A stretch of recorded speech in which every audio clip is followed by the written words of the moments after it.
Batangas Governor na si Vilma Santos Recto ipinagdiwang ang kanyang ika-100th day sa serbisyo sa pamamagitan ng Hearts Program. Nitong Miyerkules October 15 ay ang ika-100th day nga ni Vilma Santos bilang Governor ng Batangas, kaya naman ipinagdiwang niya ito sa pamamagitan ng isang program kung saan tampok ang mga unang tagumpay ng mga proyekto at programa ng kanyang administrasyon. Dinaluhan nga ng mga kongresista, municipal mayors, municipal councilors at iba't ibang ahensya ang nasabing programa. Spotted din na dumalo ang kanyang mister na si Ralph Recto at kanyang mga anak na sina Ryan Recto at Luis Manzano kasama ang misis nito na si Jessie Menjola.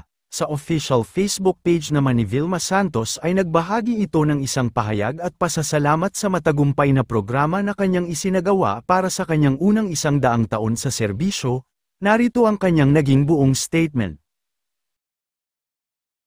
Ngayong araw, buong puso kong ibinahagi sa inyo ang mga nagawa natin sa loob ng unang 100 araw at ito ay ang patuloy na pagpapatupad ng Hearts Program.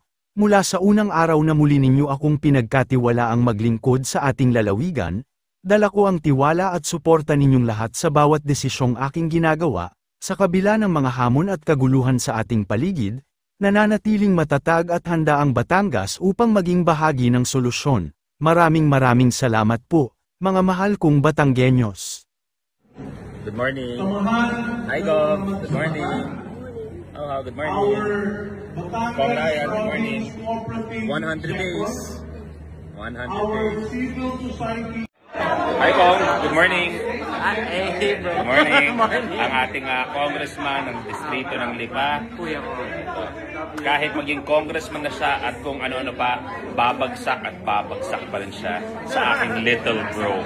Kahit maging congressman ka, senador ka, presidente, kung ano pa yan, you will always be my little bro. Proud of you. I'm proud of you. Good morning. Kakagising lang namin. Ganito kami matulog eh.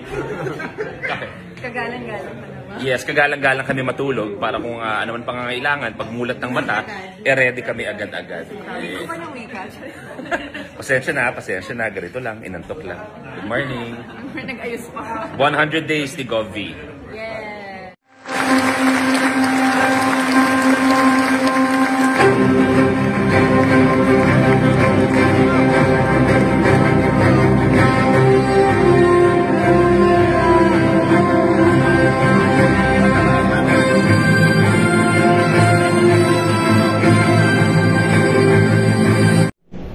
Opisyal ng 29 at 5 lungsod, mga kapitan ng barangay at sa ating pong Provincial Administrator, Attorney Joel Montealto, sa ating pong Chief of Staff, Mr. Jun Lihan, at sa lahat po ng mga pinuno ng bawat departamento ng tanggapan ng pamahalaang panglalawigan. Mga kasamahan po natin mula sa mga kapulisan at iba pang uniformed personnel. Good morning. Hi, Gov. Good morning. Oh, good morning. Kong Ryan, good morning. 100 days. 100 days. Na magtulungan po tayo at maghanda po tayo nang sa ganon, makasiguro lang po tayo ng isang ligtas na Batangas para po sa ating mga mamamayan. Kung dumating man ang pagsubok na ito, sadya naman, ipanalangin natin na dahil sa ating pagtutulungan, ay mas maraming maliligtas sa ating lalawigan. Magtutulungan po tayo sa mga darating na araw.